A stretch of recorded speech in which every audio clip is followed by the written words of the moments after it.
Samsung এর এ সিরিজের phone আমাদের দেশে এত পরিমাণে জনপ্রিয়, আপনি জাস্ট আপনার আশেপাশে তাকাইলেই বিভিন্ন ব্যবহারকারী দেখতে পারবেন। হোক সে গ্রামের একজন ব্যবহারকারী, অফিসের বস, অথবা যদি একজন টিচারের হাতেও যদি দেখেন, তাহলে দেখবেন যে এই ফোনগুলো প্রচুর পরিমাণে জনপ্রিয়। তবে এই ফোনটা জনপ্রিয় হওয়ার পরেও আমাদের কিন্তু নানান কমপ্লেন রয়েছে, বিশেষ করে ডিসপ্লে নিয়ে এমন কমপ্লেন লাইক লিটারেলি 2025 সালে এসে মনে হবে 2020-21 সালের একটা ফোন আপনি ব্যবহার করতেছেন। তবে সেইগুলো হয়তোবা স্যামসাং তাদের আপকামিং A57 নিয়ে ঘোষাতে যাচ্ছে, কারণ এখনো পর্যন্ত যে লিকস এন্ড রিউমার আছে তাতে দেখে বোঝা যাচ্ছে এই ফোনটা হবে 2026 সালের বেস্ট সেলিং মিড রেঞ্জের ফোন আমাদের দেশের মার্কেটের প্রেক্ষাপটে। ইন্টারন্যাশনালি তো হিসাব আলাদা। তো একদম যদি শুরুতে আসি, এই ফোনটা কিন্তু রিলিজ হবে মার্চ মাসের 2 তারিখে। তো সেই হিসেব করলে এই ফোনটা কিন্তু এখন থেকে প্রায় 1-1.5 মাস পরে রিলিজ হবে এবং এটার দাম ধরা হবে কিন্তু $499। তবে ডলারের দাম হিসেব করলে কিন্তু আমাদের দেশে এই ফোনটার দাম পড়ে যাবে প্রায় 60,000 টাকা। তবে আপনারা জানেন যে এ সিরিজের বিউটি হইলো কয়েকদিন পরে এটার অফার লেগে যায়, তখন দামটাম কমে যায় এবং বাংলাদেশে তখন এটা 40 থেকে 45,000 টাকায় কিনতে পাওয়া যায়। সো এবার কিন্তু এই নিয়ে আর চালু করা এবং আনঅফিসিয়াল ফোন বন্ধ হয়ে যাওয়ার কারণে হয়তোবা একটু দাম বেড়ে যেতে পারে। তবে তারপরেও এখনো পর্যন্ত লেটেস্ট আপডেট হলো এইটা। তবে মেইনলি স্যামসাং এর এ সিরিজে যে আপগ্রেডটা আসতে যাচ্ছে বা A56 থেকে 7 সেটা হলো চিন বেজেলটা দেখতে পাচ্ছেন ডিসপ্লে, সেই জায়গায় কিন্তু একদমই সিমেট্রিক হতে যাচ্ছে। কারণ for the very first time Samsung তাদের এ সিরিজে এবার ফ্লেক্সিবল ওলেড ডিসপ্লে ব্যবহার করতে যাচ্ছে। এর আগে কিন্তু রেজিট ছিল এবং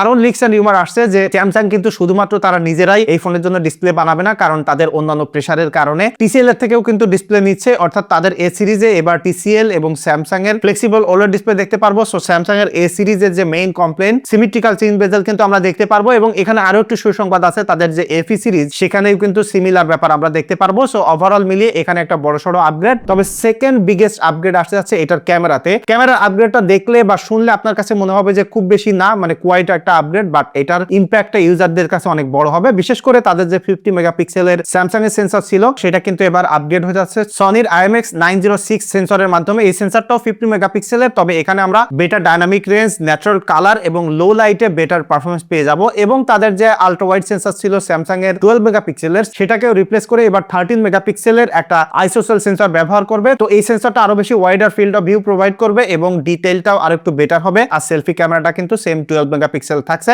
এখানে কিন্তু স্টিল টেলিফটো লেন্স আমরা মিস করতেছি। তবে একটা জিনিস কনফার্ম থাকেন, স্যামসাং তাদের এ সিরিজে এত সহজে টেলিফটো লেন্স দিচ্ছে না, কারণ তাদের এপি সিরিজও কিন্তু এই লাইন আপে রয়েছে। ইন্টারনালি কিন্তু আপগ্রেড জেনারেশনালি যেটা হয়ে থাকে সেটাই হচ্ছে বিশেষ করে Exynos এর 1680 প্রসেসর আমরা পাবো, আর তাছাড়া র্যাম রোম স্টোরেজ টাইপ যা থাকে তাই। তবে এখানে অনেকেই আপনারা আশা করতেছিলেন যে যদি স্ন্যাপড্রাগনের প্রসেসর ব্যবহার করতে এই সিরিজে তাহলে বেটার হইতো। তবে একটা জিনিস মাথায় রাখবেন, স্যামসাং এর যেহেতু নিজস্ব Exynos চিপসেট রয়েছে, যে কারণে তাদের এই মোস্ট সেলিং ফোনগুলোতে আসলে থার্ড পার্টি একটা কোম্পানির মাধ্যমে প্রসেসর নিয়ে বিক্রি করবে না, এটা কনফার্ম থাকেন। তবে একটা জিনিস খেয়াল করবেন, এই যে মিড রেঞ্জের ফোনগুলো সেইগুলোর সাথে যদি কম্পেয়ার করেন, স্যামসাং এর এই ফোনটা কিন্তু পারফরমেন্সে কখনোই বেস্ট ছিল না। তারপরে আসলে এটা বেস্ট সেলিং ফোন, কারণ ডেইলি ইউজারের জন্য যে পারফরমেন্সটুকু দরকার সেটা কিন্তু যথেষ্ট ভালোভাবে Exynos এর এই প্রসেসরটা প্রোভাইড করতে পারে। এই ফোনটা অন্যান্য ফোনের থেকে যে জায়গা আলাদা করে সেটা হলো 6 ইয়ারের সফটওয়্যার সাপোর্ট, এবং এটা একটা অন্যতম কারণ যে লং টাইম রিলায়েবল পারফরমেন্সের জন্য মানুষ স্যামসাং কে বেশি বিশ্বাস করে। তবে ব্যাটারিতে একটা ইমপ্রুভমেন্ট বা আমরা একটা সারপ্রাইজ চাচ্ছিলাম স্যামসাং এর পক্ষ থেকে, যে তাদের যদি এ সিরিজে তারা অ্যাটলিস্ট সিলিকন কার্বন দিয়ে এক্সপেরিমেন্ট করতো, কিন্তু এখনো পর্যন্ত যে লিকস এন্ড রিউমার পাওয়া যাচ্ছে তাতে দেখা যাচ্ছে যে এখানে সেম 5000 মিলিঅ্যাম্পিয়ারের ব্যাটারি থাকবে এবং ফাস্ট চার্জিং কিন্তু 45 ওয়াট পর্যন্ত থাকবে। ব্যাটারিতে আসলে কোনো প্রকার আপডেট থাকছে না। আর ডিজাইনের কথা কিন্তু আমি বলিই নাই, কারণ কি ডিজাইনে কোনো পরিবর্তন আসছে না, সেম ডিজাইন আমরা দেখতে পারবো A56 থেকে A57 এ। আপনারা অলরেডি ডিজাইনটা জানেন, তবে এবার